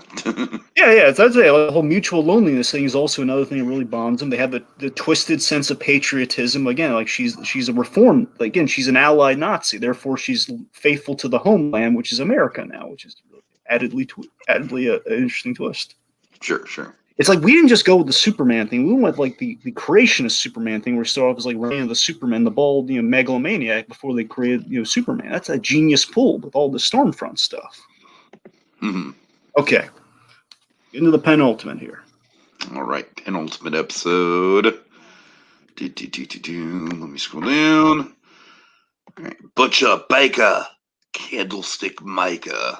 Okay, so the big point of the end of the last episode in with this one. The lamplighter, he kind of surrenders himself to go with the boys because he feels really bad about what he's done, and he's just kind of like, you know what? He expected Mallory to kill him, but no, Mallory has other plans for him. We're going to use Lamplighter as the star witness to do a congressional hearing to call Vaught out on all the bad stuff they're doing, take him down once and for all. Mm-hmm. Which means he needs a babysitter. Who drew the short straw, buddy? Huey. Dragon, have I ever told you how much I don't like porn? Well, rarely does it come up, Tiki, but no. I don't like porn, Dragon. I think it's degrading to pretty much everyone involved. I mean, look, if you're in that industry, more power to you. I'm not trying to shame you at all. That's not my intention. I just, for me personally, I don't like it. I don't like anything about it. It's kind of skeezy to me. Call me weird. But anyways, this was hilarious, though. This was hilarious. It was uncomfortable for me to watch, but it was hilarious. Basically, we have these porn parodies of the Seven. Oh my god. Which just adds an extra layer to a Dragon, Lamplighter. I would be Huey in this situation, all right? Yeah. I would absolutely be Huey. Like, it's not that I don't appreciate the form of a woman's body, but I have respect for the form of a woman's body. You know what I mean? It's like, and Huey's just sitting there like, okay, buddy, what do you want to watch? You want to watch A Train? You want to watch Starlight catch the A Train? Oh god. Starlight pulls the A train, but yes. And Huey, it's like, no, that is like the exact opposite of anything that I could possibly want. Thank you. I know, I love it. Again, of course, him with the whole thing with Starlight, and of course, hating A train. It's perfect. Right. But he's like calling him out on the daytime watching of the pornography and everything. It's just like, come on, man, this isn't good. And again, Lamplighter's throwing the towel because he knows that he's going to get killed after this vault hearing anyway. He's doomed anyway. He slices it, so why not? And I love how he's, I will burn your face off if you touch that remote. He's really intimidating. But I love the bizarre bonding for Lamplighter and Huey via the whole. I'm gonna unless you want to just say it, I'm gonna say it's kind of what are you a watcher? Are you gonna watch or do the wife essentially? I'm gonna say it. I'm gonna All say right, say it. Go on. Right. Are you the cuck? Are you the cuck fluffer? Or are you the guy that fucks the wife? That's the wife, man. Consensual. I love they adds the consensual. That's great. That's great. So again, Jack Quaid is just so. I find Jack Quaid is kind of the soul of the show in such respect. He's the optimism. He's very important. He's very key to what balances the show out. He has that big mission statement scene at the where it's like, if you don't buy the Robin scene at the very start, then I feel like the whole premise of the show kind of falls to shit. You know what I mean? Exactly. So if you don't buy into this kid, if you don't like him, the whole show's in trouble. Right. Like his delivery of these little innocent moments, they're really solid. Of course, the reason they're springing the action, he kind of has an unusual team up with Lamplighter to infiltrate Vought Tower to save Starlight, who's been captured by Black Noir, which is not good. Lamplighter, one can say he definitely lends a hand. Well, he does. Let's just say I love that Pete Dragon. I love how Huey's just like, fuck, I need the hand. Yeah. And of course, folks, getting a human hand detached from a body. First of all, Dragon, I'm sure you weren't a fan of this. And second of all, I was not. Second of all, it's harder than it looks, folks. It's harder than it looks. He doesn't have a knife or like a cleaver or anything. No, he's got he breaks a bottle from such a scotch or something. Detail. Okay, so Lamplighter essentially he takes suicide mission literally, as he planned. This is my favorite detail in the rewatch, Tiki. He planned to kill himself, light himself on fire in front of his statue, which is when the season starts. The first thing you see in the season is Lamplighter's statue being removed, replaced with Starlight's, which is a great idea. And also, he's talking. The big theme of this episode with all of our storylines is daddy issues. This is the theme of this episode because think about it. Lamplighter's origin, as he talks about, and what ties into his death scene here, is the whole. He set the house on fire, and his father was so proud they had a superhero as a kid. He's making his father proud with his death. Proud of his boy. Billy, and of course, we have Billy and his father Sam, which we'll get to momentarily. Ryan and Homelander, of course, and the Vogelbaum of it all, who essentially is Homelander's technical father. All right, let's see. So, we kind of talked about the Lamplighter. I mean, of course, Huey also he gets to save Starlight, or also meet the mom again, which is a delightful thing. Is that a human hand? Yeah. Let's get out of here. Right. Let's see. God, Maeve takes down Black Noir in an awesome way with the Almond Joy. Yes. Oh God. Oh my God. That's such a great setup. That feels like a fucking Tarantino setup, Dragon. Tiki, the almond joy's all over the season too, because I know. the lady I realized who, this. yeah, because remember, Black Noir holds up that trash can for her to throw away her candy bar. It's an almond joy. Uh-huh. That's him saying, Uh-huh. "Hey, get that away." I love it as Jason Voorhees like and indestructible as Black Noir is. Remember, we nuked him at the start of this season. We nuked him, Right. and his weakness, his kryptonite, is a tree nut allergy. That's so good. Not just a nut allergy, a tree nut allergy, which is genius. And again, Maeve helping out, which is a big thing for her arc too, which is nice. Okay, let's talk about the Butcher's family reunion. Oh God. Yeah, not going too well. Not going too well. You got a great actor to play Sam Butcher. You got John Noble, really good actor. I've seen him in a lot of things. He voiced the Scarecrow in the Arkham Knight game. I love this guy. So him being cast as Sam Butcher is perfect. So first of all, Dragon, I would be so fucking peeved if my mother pulled this shit on me. Mm-hmm. I mean, I don't know, man. I think Butcher actually kind of lets her off easy, all things He considered. did, but I love that though. I love that he just can't stay mad at his mother. Sure, of course, yeah.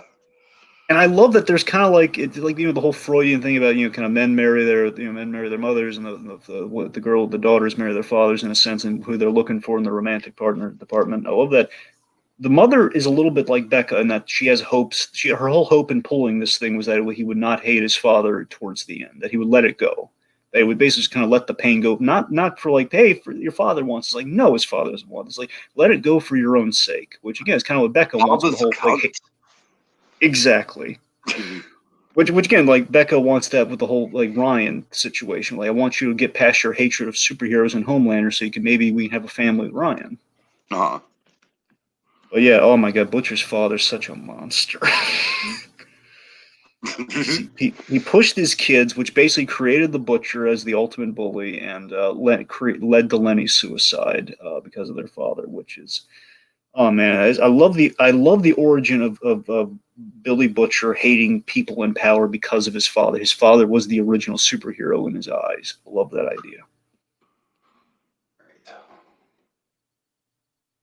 idea. Yeah. A-Train the Deep, they're, I think that's a, okay, A-Train and Deep are poised to return. They're poised to return. That's the big thing. Okay, I think, we got to talk about the huge, oh my God, we got to talk about the head popper thing. Oh God. Oh yeah, that's definitely probably the, would you say that's okay. the marquee moment of the whole season? I would argue, I think it's a very big, if not the marquee, it's like right there. I mean, I was just Dragon, when it was happening, I was like the first dozen or so heads, I was like, this can't be real. Oh, but it be real, my friend. you got to imagine this seems really interesting on the rewatch, given what we know at the end of the season. So first off, Dr. Vogelbaum, we got to talk about him because he kind of triggers all this stuff. The wonderful John Dahlman returns, Carmine Falcone from Gotham. He's great. I love whenever he pops up. And remember, Homelander crippled him at the end of the first season. We told him about his son. Yeah, he crippled him. And Butcher visits him and he says, "I'm going to kill your whole family. If your whole family dies today, if you don't do this hearing," which again was just a chill. And then goes and he sips the tea. Like Howard Hamlin's even chilled in his seat watching. It's like, oh man, I can't. It's a tea scene, man, but I can't watch it. Yeah. All right. Okay. So then, of course, he does the hearing, and they didn't get to say anything because it's a mind-blowing congressional hearing, but not in a good way. A lot of heads blow up. All right. Yeah. All right. Okay, episode 8. What I know. All right, so after our eerie supervillain PSA about like a school shooter drill with like a supervillain invading your school. That was a lot of fun. Yeah. So let's see. Okay, I guess the big thing is Homelander, Daddy Homelander. We should talk about. So he basically won Ryan over to his side when Stormfront has now been introduced to the kid. So this is Becca's worst nightmare. Now the kid has a new quote unquote mommy. Mm-hmm. Which means she's outdated, which means now Homelander has all the power, and they essentially takes the kid with them, which motivates Becca to reunite with the boys.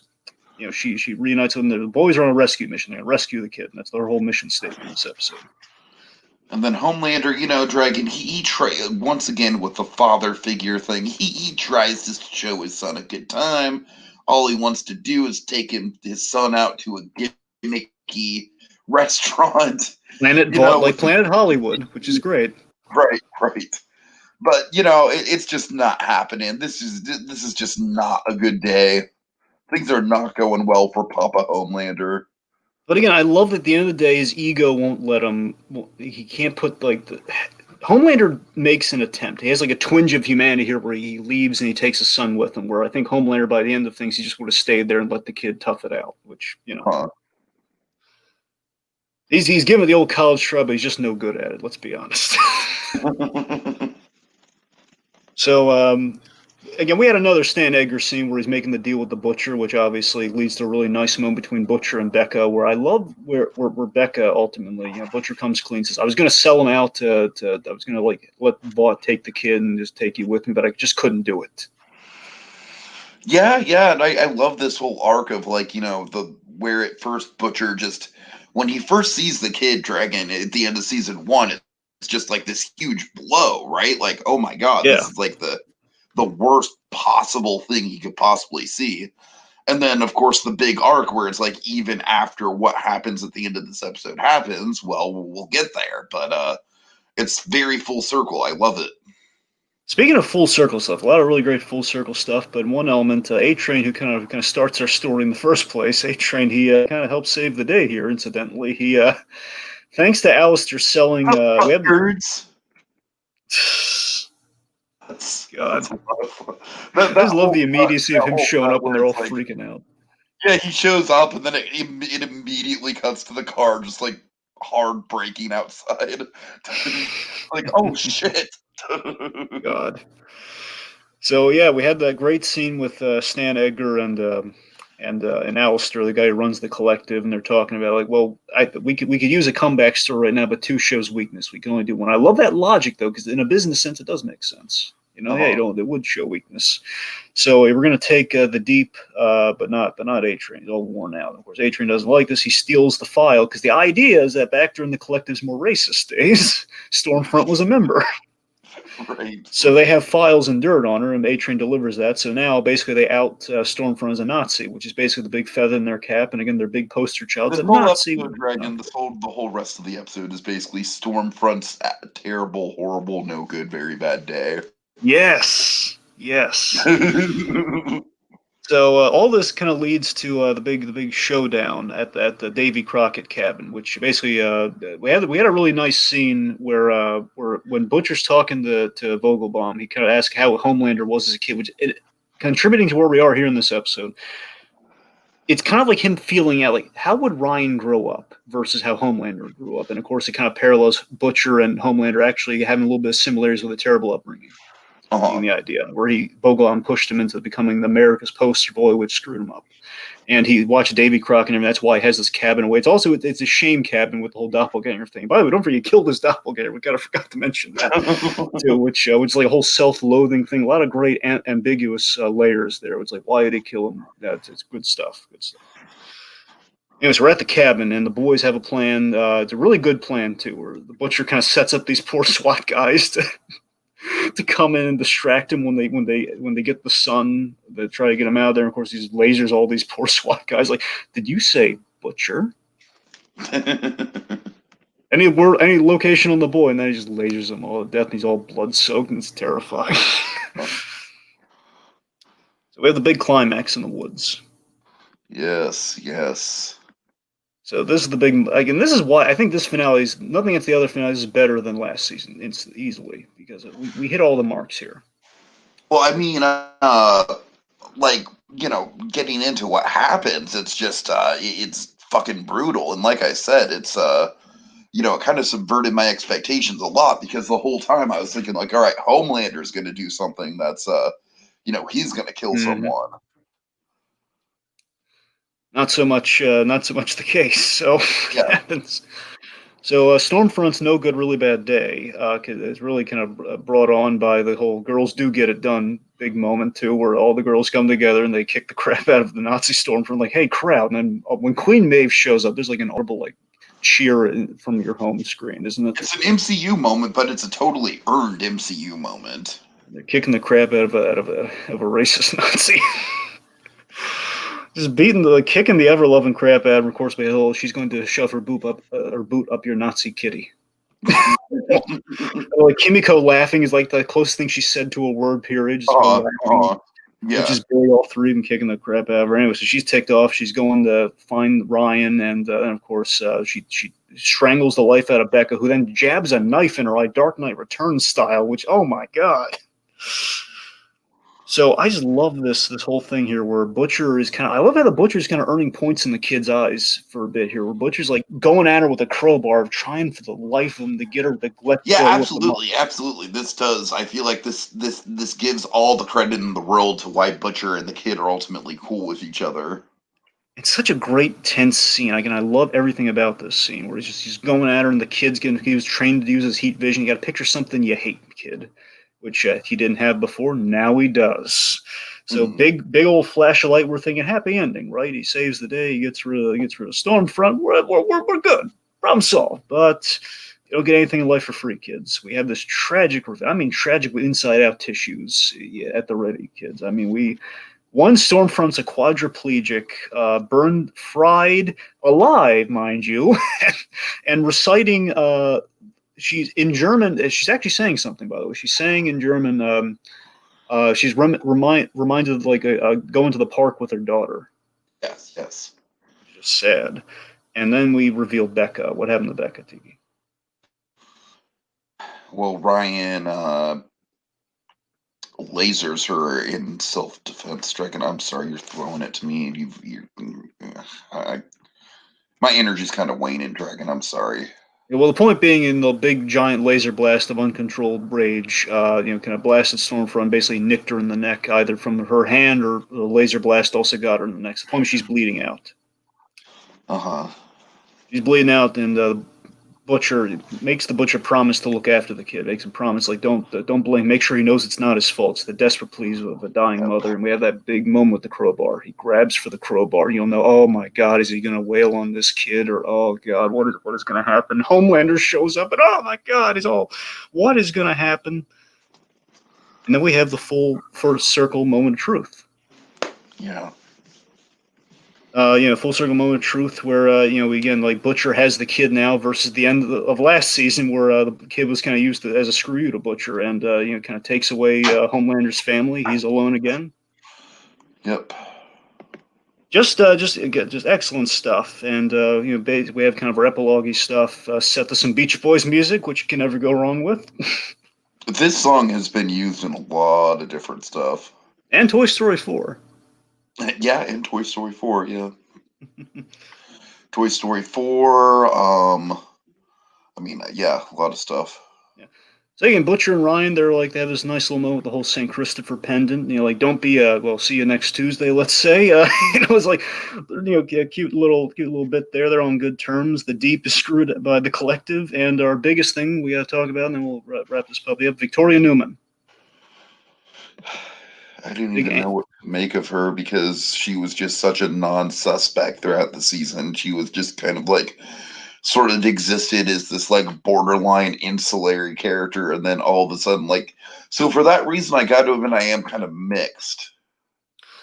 Well, sure, but again, knowing we're going to get a season 3, I think it kind of adds. I think we're going to learn a lot more about her going forward. I think that's kind of her big thing. The point is, we learned Newman was the head popper, and Huey's now on her team because he's left the boys, which means Huey's in the crosshairs, which is not good. Yeah, and that's where we ended. Okay, Dragon. I'm sorry. I'm just Kevin didn't kick in like I wanted to. I'm sorry. I'm a piece of shit. Anyways, do you want to do spec or? Well, let me hit you with. Let me talk about one thing I want to speculate on.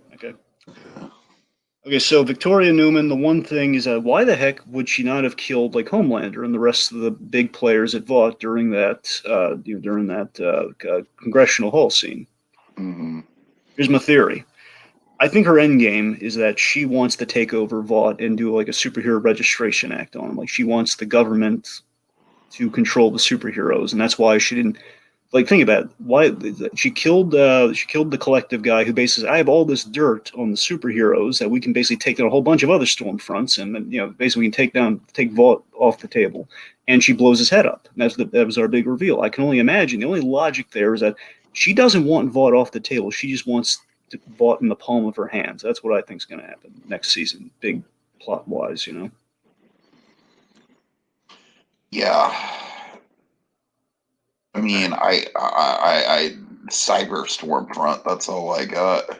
I hope she's. Do you think she's alive, Stormfront? And they said they were keeping her somewhere. They did. I mean, she was. That's a fair point. It's pretty. Yeah. Okay. All right. All right. Okay, and just so I can get in there before we do final thoughts, don't forget, Homelander has a little happy. Yeah. Time Oh over God. that. Okay. I can wake up for this. Oh God. Um, I can do anything. I can do anything. So Did you know that's it. that was originally written to be in season 1? Really, I didn't know that. Yeah, it was originally written to be in season 1, and then they cut it because Amazon was like, "Whoa, okay, guys, this is maybe a little bit too much." And then clearly, Dragon with the stuff that they got away with in season 2, it's like, okay, like you guys can kind of have free reign. What I love about this Dragon is that it's Homelander exerting control in the most raw, fucking uninhibited way.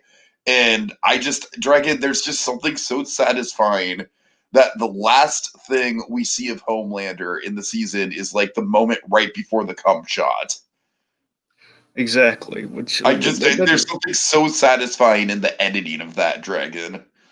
Yeah, and of course, so here's the thing. I love and also bridging a little bit with a thing with Homelander. So of course, Homelander. I think next season he's going to go on an arc of like he's losing everything. He's losing so much control and power. Where like you think about it, Starlight and Queen Maeve are still in the team. He had to denounce Stormfront, who he really loved. He really had a soft spot for.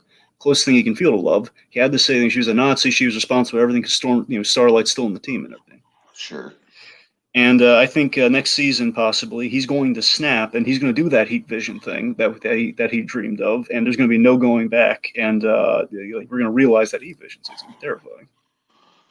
I think ultimately the show is kind of building towards Homelander being kind of like this malevolent god sort of figure if he's not already. You know what I mean? Certainly. I mean, we're obviously building this question if we're going to get to that like next season or what, because they're doing like a spin-off and stuff. Like, I don't know. We'll see. Oh, what spin-off are we doing? Jesus. They're doing like it's like a soup. They're doing like a. I wouldn't. It's not. It's like a superhero college thing. It's like a Vought. It's about soups in college, I think. Yeah, I'm not sure how I feel I don't know what about to make that. of it. I'm just saying it's like not like a main, it's like an offshoot sort of season. I don't know. That's what they announced. I don't know what the deal is with it.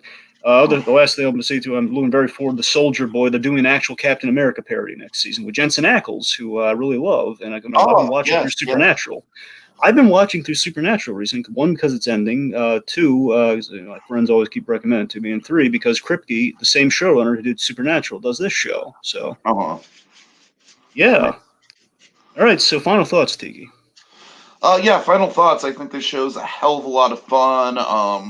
I think the tone of it is just really like they've perfected the tone because it's dark, it's brutal, but I mean by the same time it's not too much. It's like it hits a perfect balance, and I think this is far and away a better written show than season 1, just in the fact that like every character just sings. Every character feels like they have something to do. Every character feels like they are a piece on the chessboard that has a specific purpose.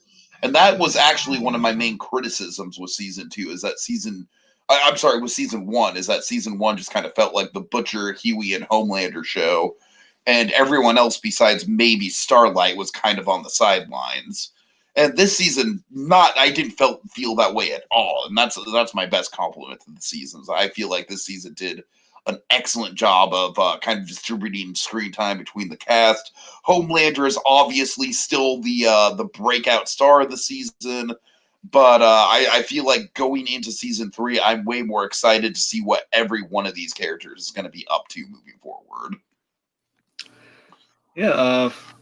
Final thoughts for me. Stunning finale. The last episode. Very well plotted season. I love how it kind of explored, family and the familial issues really well. They got a lot of great thematic stuff all throughout the season. They explored these issues in a really cool and irreverent way. I mean, we're going through whales. We're strangling people with unmentionables. We're doing a lot of crazy stuff this season. Um, I'm again That's the amped. thing. If you laid out the plot to this season to like a layman who's never heard of the show before, Yeah. No one wouldn't believe you. It sounds like certified. They try to commit you. Like then the heads blow up. The heads blow up. Why do the also heads just blow up? I'm working on the image. Just right. Okay, I need to switch out the title card too. Yes. There we But go. yeah, so Okay.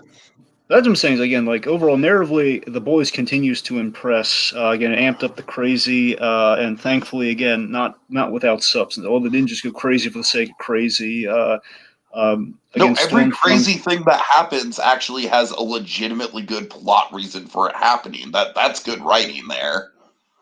Exactly. Again, it's such a fun little adventure. Just this season of The Boys, and it's great. Again, I was so lucky. I think we were so lucky that this. They got approved so fast. This is why we got to approve some of these shows early because they get them in production before catastrophes happen, and they're kind of things we're clinging on to right now for dear life. Absolutely, So absolutely. again, Stormfront was a home run, and I think in the overall this season, the show still a win for Kripke, a win for Eric Kripke, the showrunner, and very impressed by it. Hope he sticks with it. So yeah, All right. Well, yeah, that'll be it for now, everyone. I guess the next streaming show that we're going to be covering is coming very soon, Dragon. It's Mando, and that's right around the corner. Mando, Mando. Mando. So yeah, we'll definitely be doing weekly recaps of that for sure. At some point, probably Cobra Kai is kind of a At some point, that depends on Joshua Thomas's schedule for the most part, but it does. all right. So yeah, thanks for watching, folks. Stay tuned and have a fresca. Have a fresca.